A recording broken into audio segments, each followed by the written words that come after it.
নমস্কার বন্ধুরা, অরুণাচল ভ্রমণের আরেকটি পর্বে আপনাদের সবাইকে স্বাগত জানাচ্ছি। আজ আমরা দেখে নেব জাং ওয়াটারফলস আর যশবন্তগড় ওয়ার মেমোরিয়াল এবং সেলা পাস। চলুন তবে দেখা যাক। আমরা এখন যে রাস্তা ধরে যাচ্ছি এটি ভারতের 13 নং জাতীয় সড়ক। সেলা পাস এখানেই অবস্থিত এই সড়কের ওপরে। ভারতের উত্তর পূর্ব রাজ্য অরুণাচল প্রদেশের একটি গুরুত্বপূর্ণ উচ্চতর গিরিপথ হিসেবে দাঁড়িয়ে আছে এই জায়গাটি। সেলা পাসকে তাওয়াং শহরের প্রবেশ পথও বলা হয়। ভারতের বুদ্ধিস্ট টাউন তামাং থেকে দিরাং হয়ে গৌহাটি পর্যন্ত এই রাস্তাটা বিস্তৃত রয়েছে। অরুণাচল প্রদেশের তাওয়াং জেলা ও পশ্চিম কামিং জেলার বর্ডারে রয়েছে এই জায়গাটি। এখানে অনেক ছোট ছোট লেক আছে।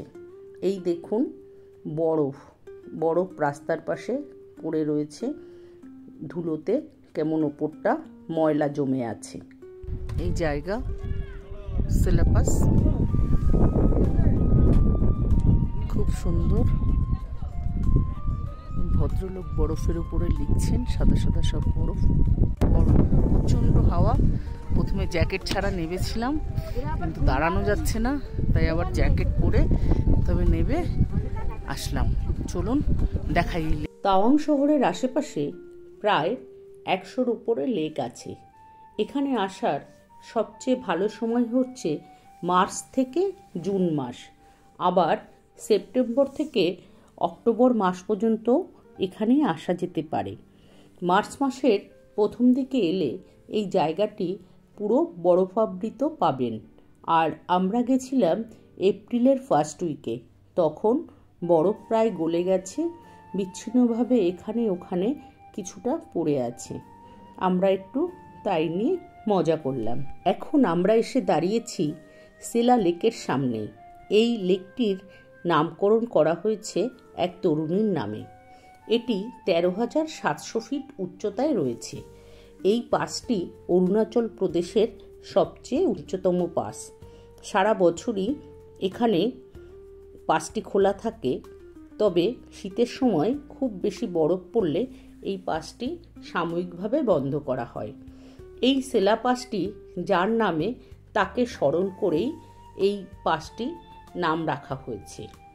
আমরা এর আগের পর্বে বলেছিলাম আপনাদের এই নারীর বীরত্বের কাহিনী বলবো।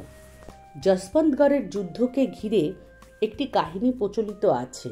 সেখানে বলা হয়েছিল যে যশবন্ত সিং রাওয়াত যে প্রতিরোধ গড়ে তুলেছিলেন চীনা সৈনিকদের সঙ্গে যুদ্ধ করার সময়, তাকে সাহায্য করেছিলেন দুই তরুণী, সেলা এবং নুরাং। তাই তিনি 72 ঘন্টা যুদ্ধ করে যেতে পেরেছেন। প্রতিটি বাংকারে ঘুরে তিনি যুদ্ধ করেছিলেন এবং যুদ্ধের শেষে দেখা গেছে প্রায় 300 চীনা সৈন্যদের তিনি মেরেছিলেন এবং এই যুদ্ধ প্রায় তিনি 72 ঘন্টা পর্যন্ত তিনি চলেছিল। তারপরে আস্তে আস্তে চীনা সৈনিকরা এই ভারতবর্ষে ঢুকে যায় এই রাস্তা দিয়ে। আমরা এখন যশবন্তগড় চলে এসেছি ওয়ার মেমোরিয়ালে। এইখানে যশবন্ত সিংয়ের স্মৃতির উদ্দেশ্যে একটি স্মৃতি মন্দির তৈরি করা আছে। চলুন আমরাও ভেতরে যাই। ভেতরে গিয়ে সেই বীর পুরুষের আমরা দর্শন করি। জায়গাটা পাহাড়ের কোলে, রাস্তার পাশে। আমরা টুকটুক করে এগিয়ে চলেছি সেদিকটায়। এই যশবন্ত সিং ছিলেন রাইফেলম্যান এবং তার দুই বন্ধু ছিলেন। তারা 3 জনেই এই ঘাঁটি সামলাচ্ছিলেন। দুই বন্ধু ফিরে যাওয়ার নির্দেশে এই জায়গা ছেড়ে চলে গেলেও তিনি তার এই ঘাঁটি ছাড়তে চাননি এবং তাকে এই যুদ্ধের সাহায্য করার জন্য তখন এই স্থানীয় দুই তরুণী কিন্তু হাত বাড়িয়ে দিয়েছিলেন।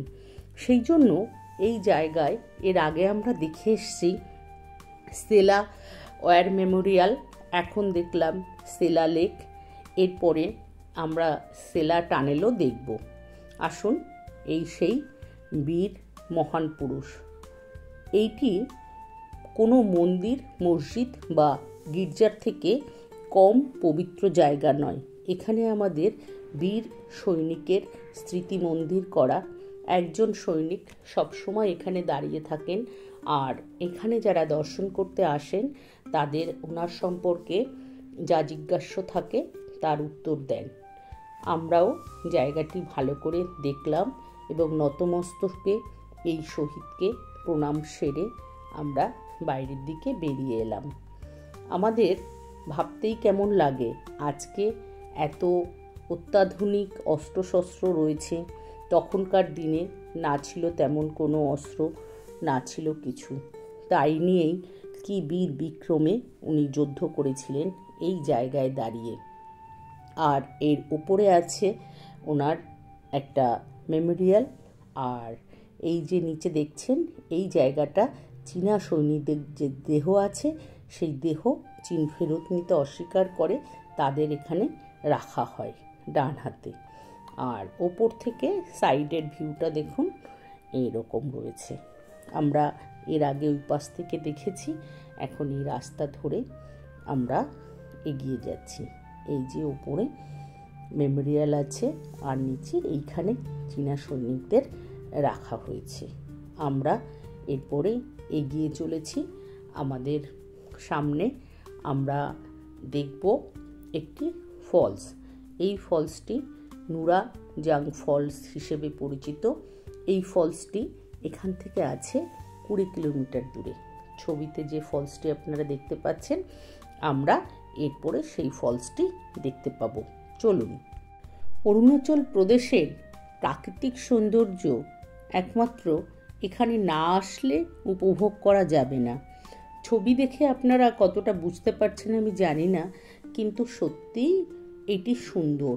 এই রাজ্যটি কেন যে পর্যটকরা এখনও তাদের লিস্টের ভেতরে সবার আগে স্থান দেয় না আমার জানা নেই। আমার কিন্তু খুব ভালো লেগেছে এই জায়গায় ঘুরতে এসে। আমরা পথের মধ্যে একটি জায়গায় দাঁড়িয়েছি, খুব সুন্দর পেছনের পাহাড়টা। চলুন দেখা যাক। অরুণাচল প্রদেশে পাহাড়ের কোলে দেখুন কত রডোডেনড্রন ফুটে আছে। এই যে সব গাছ দেখুন, আমি একটু বড় করে দেখাচ্ছি। এই হচ্ছে রডোডেনড্রন অরুণাচল প্রদেশে।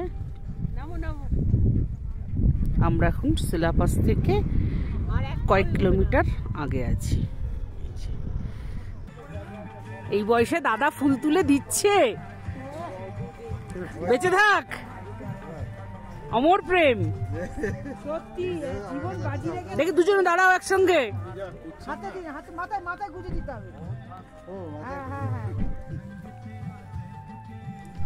রডোডেনড্রন নামটির কি সার্থকতা, কি লাল টুকটুকে ফুলটা, তাই না?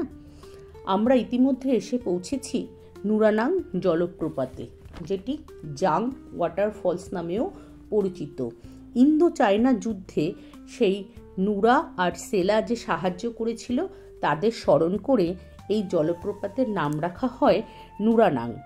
আর নিচে যে নদী প্রবাহিত হয়েছে তার নাম নাং নদী। আর এই জলপ্রপাতটি কোয়েলা বইয়ের শুটিং হয়েছিল। হিন্দিতে মাধুরী দীক্ষিত এখানে শুটিং করে গেছিলেন, সেই থেকেও এই জলপ্রপাতটি খুব বিখ্যাত হয়েছে। আর এই যে নিচে বয়ে চলেছে, এটি হচ্ছে নাং নদী। এই জলপ্রপাতটির উচ্চতা 328 ফিট, অর্থাৎ প্রায় 100 মিটার পর্যন্ত। অসাধারণ।